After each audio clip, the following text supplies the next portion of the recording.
반갑습니다. 여러분들의 투자가 행복했으면 좋겠습니다. 캐시메이커 문서진입니다. 오늘 영상은 제목에서처럼 네옴시티 관련 섹터를 총정리해 드리도록 하겠고요. 대신 제가 이 네옴시티 지금 현재 시장에 이야기가 나오고 있는 종목, 이미 이야기가 나오고 있고 이미 급등한, 그리고 좀 테마성이 있는 종목들은 제가 설명드리진 않겠습니다. 그 종목이 아닌 지금 자리에서도 충분히 편안하게 접근을 할 수 있는 섹터, 그리고 실질적으로 여기에서 수혜가 되고 단순히 네옴시티뿐만 아니라 나머지 추가적인 성장 모멘텀도 있는 종목을, 있는 섹터를 제가 설명드리도록 할 테니까 영상 끝까지 시청해 주시길 바랍니다. 자, 그러면 빠르게 한번 시작해 보도록 하겠습니다. 네옴시티 프로젝트란 뭐냐? 뭐 이거는 빨리 넘어가겠습니다. 왜냐하면 여러분들도 이거 다들 뭐 언론을 통해서 많이 접하셨을 거니까 제가 뭐 크게 여기서 뭐 언급 드릴 필요는 없을 것 같고요. 네옴이라는 이제 사우디 요 위치에 대규모 이제 신도시를 만든다라는 거고요. 투자 규모가 이제 시장에서 이제 많이 이제 이야기가 되고 있죠.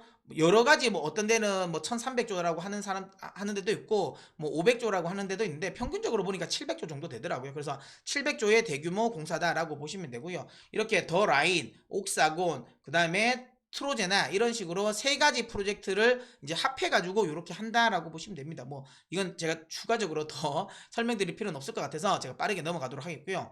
지금 현재 어떤 종목들이 네옴시티 관련주로 엮이고 있냐라는 건데요. 이것도 여러분들도 다들 아실 겁니다. 우리나라 글로벌 주요 이제 이 건설사들, 현대건설, 뭐 삼성물산, GS건설, 대우건설 다 포함되고요. 그 다음에 거기에 뭐 사우디에 지점을 가지고 있거나 아니면 일반적으로 수주 이력이 있었던 회사들도 이렇게 쭉 지금 테마로 엮이고 있고요. 그리고 거기에 특별한 이슈는 없었지만 진출계, 그러니까 뭐 의향서죠. 의향서를 제출하는 기업들도 지금 현재는 많이 상승을 하고 있고요. 최근에 많이 오르는 것들은 이 의향서를 제출하는 기업들이 오히려 좀 많이 더 오르고 있죠. 근데 대체적으로 이 감리 회사들이 좀 많이 회자가 되고 있고, 그 다음 제가 이 유신, 제가 추천드렸던 종목, 유신이고, 그 다음에 뭐 성신양이 이렇게 돼 있습니다. 근데 이들 종목은 지금 구간에서 들어가는 거는 불안합니다. 왜냐하면 이미 많이 올랐고, 그 다음에 이쪽은 실질적으로 수혜가 될지 안 될지 여부는 잘 모릅니다. 수주가 받을지 안 받을지도 모르고, 그러다 보니까 단순 테마로 움직일 거기 때문에 저는 이 섹터들에 대한 이야기는 드리지 않을 겁니다. 오히려 앞서 이야기 드린 것처럼 이거기에서 실제로 수혜가 되고, 그 다음에 이것뿐만 아니라 실적이 지금 현재 계속 증가하고 있고 앞으로도 증가할 수 있는 모멘텀이 있는 섹터를 제가 소개시켜 드리도록 하겠습니다. 자, 그 섹터는 뭐냐면요. 바로 안 돼요. 죄송합니다. 이 바로 짠 해야 되는데. 바로 예, 굴삭기 섹터입니다. 아니, 굴삭기 섹터 이거 뭐 건설주니까 이거 더 쉬운 거 아니냐라고 생각하실 수도 있는데요. 제가 이 굴삭기 섹터를 주목하는 이유 중에 하나는 뭐냐면 단순히 네옴시티 개발 이슈뿐만 아니라요. 여기는 우크라이나 재건 이슈도 받을 수 있습니다. 이제 뭐 네옴시티뿐만 아니라 조금 시간이 지나면 그게 언제가 될지는 모르겠습니다. 우리는 바라고 있지만 어쨌든 언제가 될지는 모르겠지만 이미 지금 유럽과 미국 움직이고 있지 않습니까? 우크라이나 재건 TF팀을 꾸리고 있고 결국에는 우크라이나 재건은 된다라는 거고, 그게 나왔을 때 그 이슈를 또 탈 수 있는 거 굴삭기 되지 않겠습니까? 네옴시티 대규모 토목 건설, 그 다음에 우크라이나 재건 역시나 대규모 토목 건설이 진행될 수밖에 없는 상황이고, 그랬을 때 당연히 굴삭기는 들어갈 수밖에 없다. 그거 뭐 땅 파서 삽으로 땅만 팔 수는 없지 않겠습니까? 그래서 굴삭기, 불도저 이런 것들은 들어갈 수밖에 없기 때문에 이 두 강력한 테마를 받을 수 있다라고 보시면 되고요. 또 하나는 여기 조금 의문이 있으신 분들 계실 거예요. IRA 법안의 수혜주라고 생각하실 수도 있는데요. 맞습니다. 굴삭기는 IRA 법안에도 수혜주입니다. 의문 아닌 것 같은데 IRA는 뭐 친환경, 그 다음에 뭐 2차 전지, 전기차 이거 아니냐라고 생각하실 수도 있는데요. 그 이야기는 제가 뒤에 설명드리겠습니다. 왜 IRA가 굴삭기의 수혜주인지 제가 설명드리도록 할게요. 자, 일단 결국에는 굴삭기가 잘 가기 위해서는 굴삭기 회사 실적이 잘 나와야 되잖아요. 근데 보시면 이번에 최근에 발표했던 현대 두산인프라코어, 현대건설기계, 그리고 이제 글로벌 1위 굴삭기 업체인 캐터필라, 실적을 보시면 아시겠지만 다 잘 나왔습니다. 다 잘 나왔는데 이 세 회사의 공통점이 있습니다. 어디에서 가장 잘 나왔다? 북미입니다. 북미. 캐터필라 역시 이제 북미 쪽에서 계속 실적이 잘 나오고 있는데요. 왜 북미에서 잘 나왔을까요? 첫 번째, 지금 최근에 많은 사람들이 시장에 조금 관심도가 떨어지긴 했지만 작년까지만 해도 굉장히 핫했죠. 뭐다?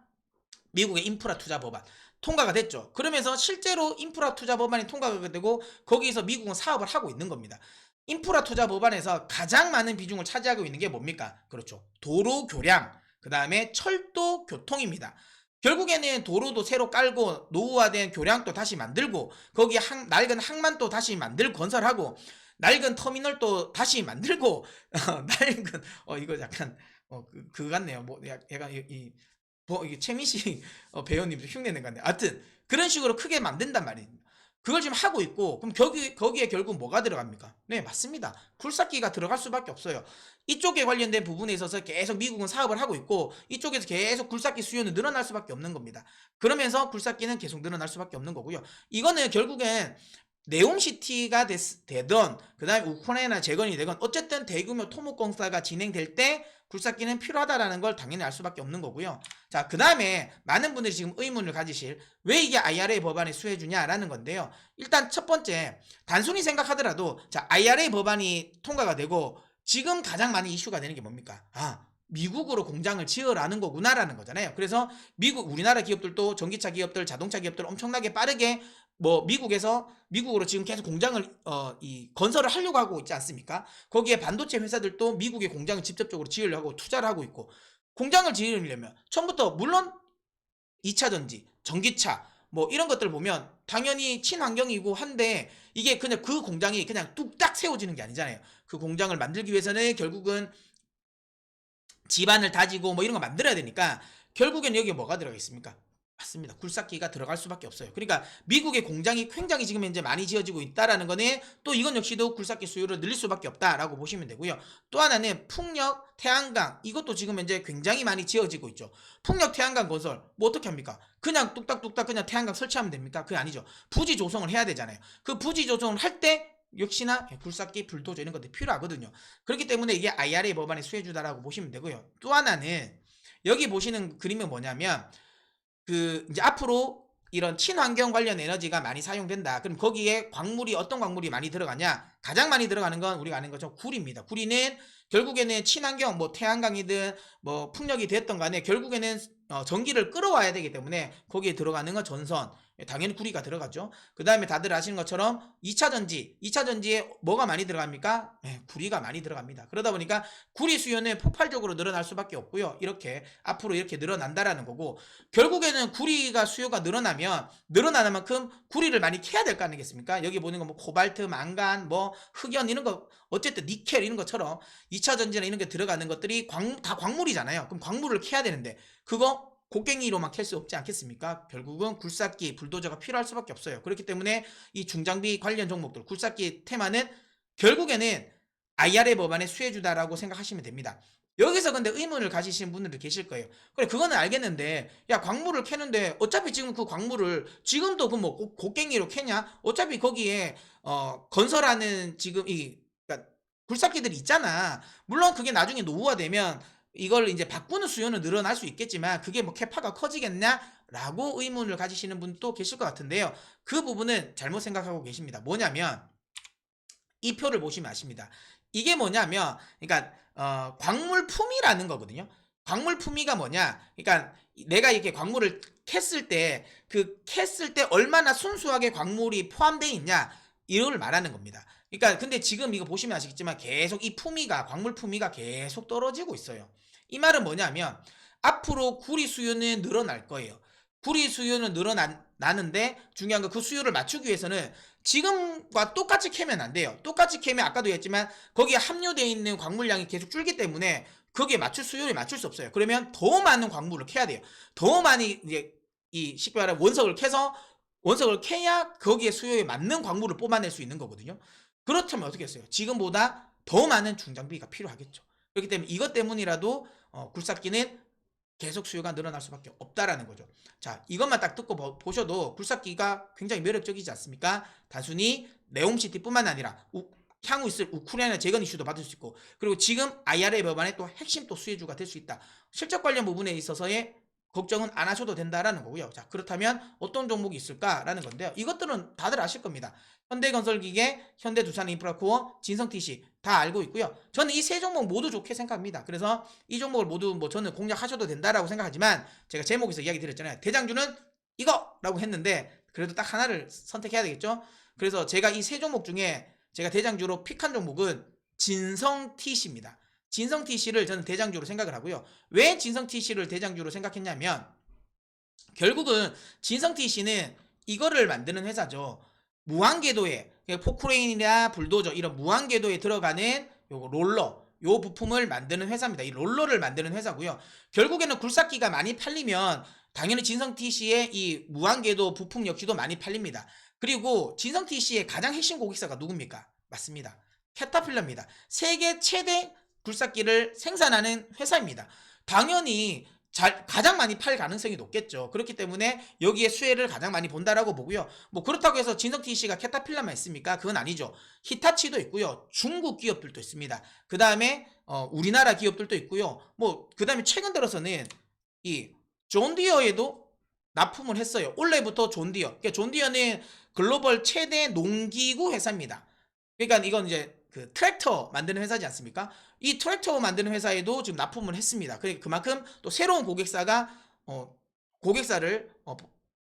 확보를 했기 때문에 추가적으로 매출이 늘어날 수 있는 가능성이 매우 높겠죠.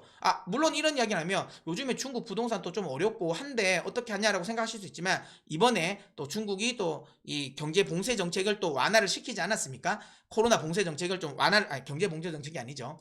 코로나 봉쇄 정책을 완화를 하면서 그다음에 이제 부동산 경기가 지금 정말 박살이 났습니다. 근데 이거를 손 놓고 놔둘 수는 없을 거예요. 그렇기 때문에 여기에 대한 부분도 이전에 비해서 그러니까 최악은 제가 보기에 맞았다라는 거고요. 이제 이건 오히려 또 올라올 수 있다. 바닥을 찍고 올라올 수 있기 때문에 당연히 진성TC의 또 중국향 매출도 늘어날 수도 있다라고 보시면 될 것 같아요.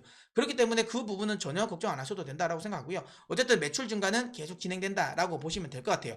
그리고 진성TC의 또 핵심적인 부분은 또 뭐냐면 성장 모멘텀을 가지고 있습니다. 뭐다? 수소입니다. 최근 들어서 이제 지금은 당연히 매출에서 차지하는 비중이 크진 않습니다. 하지만 듀산 퓨얼셀에 수소 부품, 수소 연료 전지 부품을 독점으로 납품하고 있습니다.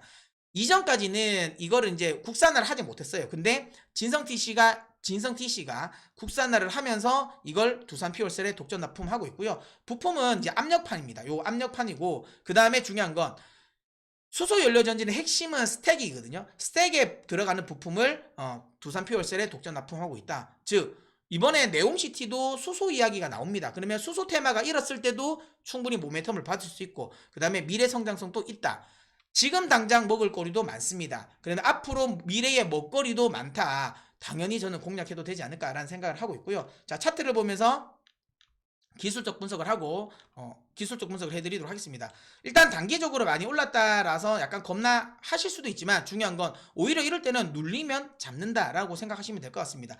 다시 한번 이야기지만 업황 관련 부분은 작년 그러니까 원자재가 급등했을 때 그때 비해서 훨씬 더 좋다. 왜냐하면 그때는 원자재 가격 상승에 따른 그러니까 이런 약간 이슈가 불러오면서 상승을 했다면 지금은 그 거품은 꺼졌어요. 하지만 실제로 수혜가 되고 실제로 납품 같은 경우는 많이 늘어나고 있습니다. 그러니까 이전에는 지난해 같은 경우는 단순 이슈였다면 지금은 실제로 실적이 바탕이 되고 있다는 거죠.